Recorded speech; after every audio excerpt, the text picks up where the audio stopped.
다 같이 사도신경 하시겠습니다. 나는 전능하신 아버지 하나님 천지의 창조주를 믿습니다. 나는 그의 유일하신 아들 우리 주 예수 그리스도를 믿습니다. 그는 성령으로 잉태되어 동정녀 마리아에게서 나시고 본디오 빌라도에게 고난을 받아 십자가에 못 박혀 죽으시고 장사된 지 사흘 만에 죽은 자 가운데서 다시 살아나셨으며 하늘에 오르셔 전능하신 아버지 하나님 우편에 앉아 계시다가 거기로부터 살아있는 자와 죽은 자를 심판하러 오십니다. 나는 성령을 믿으며 거룩한 공교회와 성도의 교제와 죄를 용서받는 것과 몸의 부활과 영생을 믿습니다. 아멘. 다 같이 찬송가 266장 찬양하겠습니다.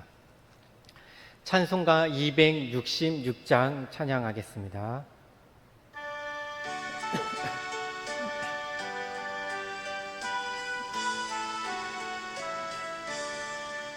주의 피로 이룬 샘물 참 깊고 넓도다. 구원하는 그 신능력 다 찬송할지라. 찬송하세 주의 보혈 그 샘에 지금 나아가 죄에 깊이 빠진 이 몸 그 피로 씻어 맑히네. 죄악 세상 이김으로 거룩한 길 가는 나의 마음 성전 삼고 주께서 계시네. 찬송하세 주의 보혈 그 샘에 지금 나아가 죄에 깊이 빠진 이 몸 그 피로 씻어 맑히네. 주 예수를 깊이 아는 놀라운 그 은혜 하늘나라 즐거움이 매일 새롭도다.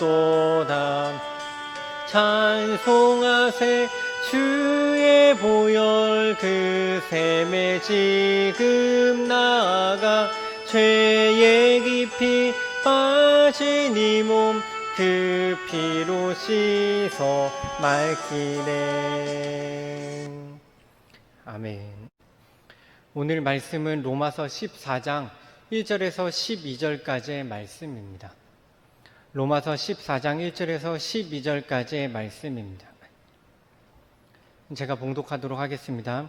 믿음이 연약한 자를 너희가 받되 그의 의견을 비판하지 말라. 어떤 사람은 모든 것을 먹을 만한 믿음이 있고 믿음이 연약한 자는 채소만 먹느니라.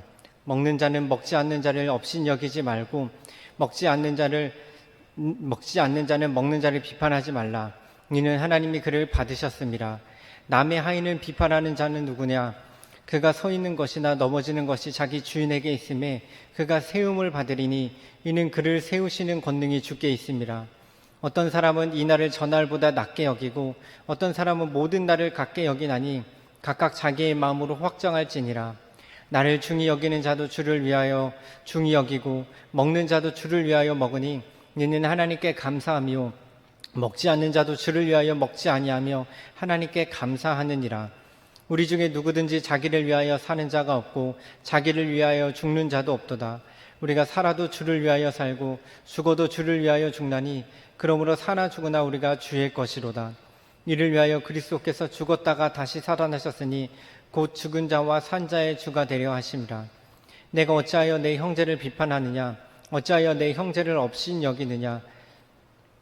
우리가 다 하나님의 심판대 앞에 서리라.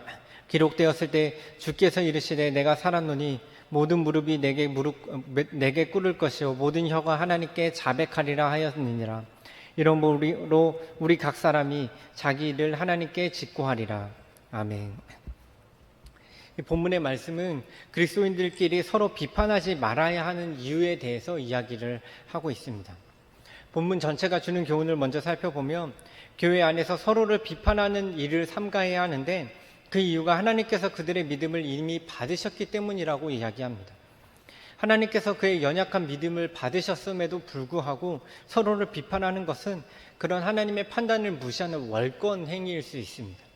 나의 판단이 하나님이 하시는 판단보다 더 낫다고 생각을 하는 것이죠. 그렇게 우리는 서로 비판하며 서로의 잘못을 찾아내기보다 내가 주님 앞에 바르게 살고 있는지에 대해 더 관심을 가져야 합니다. 구체적으로 말씀들을 살펴보면 1절에서 4절까지의 말씀은 우리가 교회 안의 형제들을 함부로 판단하지 말아야 할 이유로 하나님께서 그들을 이렇게 이미 받으셨기 때문이라고 이야기합니다. 2절에서 3절 말씀을 읽어드리면 어떤 사람은 모든 것을 먹을 만한 믿음이 있고 믿음이 연약한 자는 채소만 먹느니라. 먹는 자는 먹지 않는 자를 업신 여기지 말고 먹지 않는 자는 먹는 자를 비판하지 말라. 이는 하나님이 그를 받으셨음이라. 사람마다 믿음의 분량이 다르지만 하나님께서 그를 이미 받으셨다고 말씀하고 있습니다. 하나님께서 이미 그의 믿음의 분량이 어떠한지를 아셨고 또 그럼에도 그 믿음을 받으셨다는 것입니다. 다르게 말하면 그가 부족한 믿음으로 하는 그 행동도 부족한 믿음 안에서 최선을 다한 것이라고 인정해 주셨다는 것입니다. 그러면서 4절에서는 그를 하나님의 종이라고 표현하고 있습니다. 하나님께서 하나님의 일을 하시기에 아주 적합한 종으로 그를 선택하셨다는 것입니다.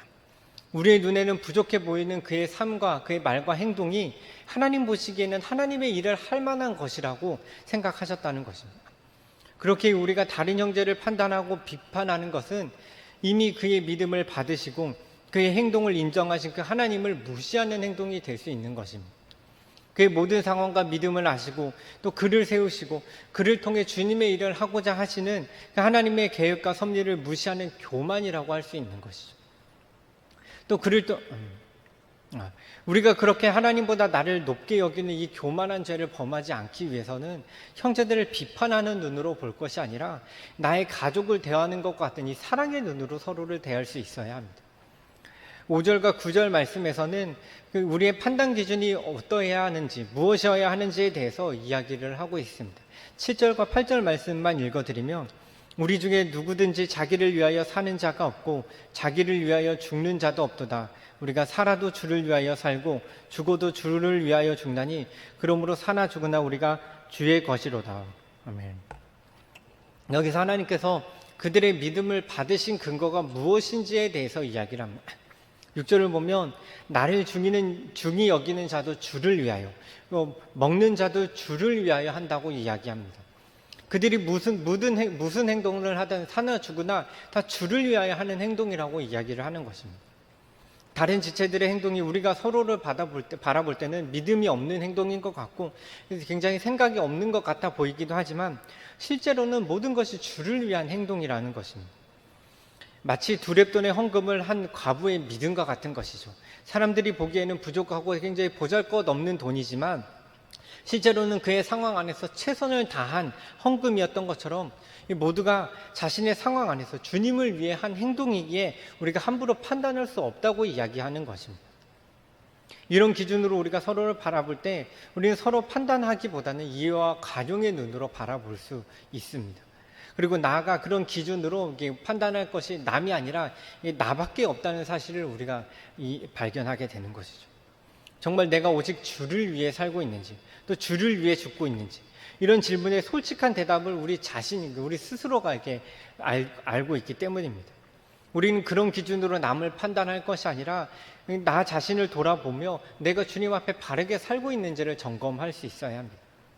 내가 정말 주님 때문에 먹고 마시고 하루를 살아가고 있는지 아니면 내 욕심과 나의 편안함을 위해서 하루를 살아가고 있는지 그리고 그래서 혹시 그런 욕심으로 행한 나의 말과 행동 때문에 이 다른 지체들을 시험에 빠지게 하고 있지는 않은지를 분명하게 돌아볼 수 있어야 하는 것입니다. 우리가 매일매일 나의 삶이 주님을 위한 것인지를 점검해야 하는 구체적인 이유가 9절 말씀에 나와 있습니다. 9절을 보면 바울은 그것을 위해 그리스도께서 죽었다가 살아나셨다라고 이야기합니다. 예수님께서 피값으로 우리의 삶을 사셔서 이제는 우리의 삶이 주님의 것이 되어버렸습니다. 그래서 주님의 죽으심이 나를 위한 것이고 이게 나의 삶이 주님의 것이라고 고백하는 자는 살아도 주를 위해서 살고 죽어도 주를 위해 사는 삶을 살아야 한다는 것이죠. 반대로 이야기하면요, 우리가 살아도 주를 위해 살고 주를 위해서 죽는다는 말에 정말 자신 있게 대답하지 못한다면 우리의 삶은 주님의 죽으심과는 상관없는 삶일 수도 있습니다. 주님의 죽으심을 헛되게 하는 것이죠. 이런 점에서 우리가 다른 사람을 지적하고 있을 시간이 없는 것입니다. 다른 사람이 아니라 내가 주님의 죽으심에 합당한 삶을 살고 있는지를 한 번 더 돌아보면서 주님 앞에 나의 삶을 바르기 위한 작업들을 꾸준히 해 나가야 하는 것입니다. 이후에 10절과 12절 말씀에서는 우리가 다 하나님 앞에, 하나님의 심판대 앞에 서게 될 것이라고 이야기합니다. 우리가 다 하나님의 심판대 앞에서 우리 자신이 한 일들을 자백하게 된다는 것입니다. 우리가 형제를 판단하며 비판한 것에서부터 시작하여 나의 삶이, 나의 모든 삶에서 한 말과 행동이 다 정말 주님을 위한 것이었는지, 내가 누구를 위해 살아야 했는지를 살아갔는지가 다 드러나게 된다는 것입니다. 우리가 주님이 나를 위해서 죽으셨고 그 주님이 이제 반드시 다시 오시고 세상을 심판하실 것이라는 사실을 믿는다면 우리가 주님의 심판대 앞에 설 준비를 해야 합니다. 내가 주님의 죽으심에 합당한 삶을 살고 있는지, 내가 혹시 주님이 받으신 지체를 함부로 판단하며 내 마음대로 결정하고 행동함으로 그의 마음을 상하게 하고 있지는 않은지를 돌아보며 오직 나의 마음에 주님을 향한 사랑과 형제를 향한 사랑으로만 가득하게 되기를 간구하는 저와 여러분이 되었으면 좋겠습니다. 함께 기도하겠습니다. 사랑의 주님, 우리의 삶에 함께하여 주심을 감사드립니다. 우리가 한 마음으로 하나님의 나라를 이루어가며 서로에게 위로가 되는 공동체가 되기를 원합니다. 우리에게 생명을 주신 주님의 은혜를 기억하며 서로를 사랑하고 품고 기도하게 하시고 주님이 세우신 몸된 교회를 주님 안에 잘 세워갈 수 있도록 인도하여 주시옵소서. 우리의 마음의 소원을 아뢰며 주님께 기도합니다. 삶의 여러 가지 문제가 해결되게 하시고 주님의 보호 속에 살아가게 하여 주시옵소서. 어려운 가운데 있는 우리의 가정과 교회, 이 나라가 회복되게 하시고 우리의 기도를 통해 주님의 뜻이 온전히 이루어지게 하여 주시옵소서. 우리의 삶을 주님께 온전히 맡겨드리며 예수님의 이름으로 기도합니다. 아멘. 하늘에 계신 우리 아버지, 아버지의 이름을 거룩하게 하시며 아버지의 나라가 오게 하시며 아버지의 뜻이 하늘에서와 같이 땅에서도 이루어지게 하소서.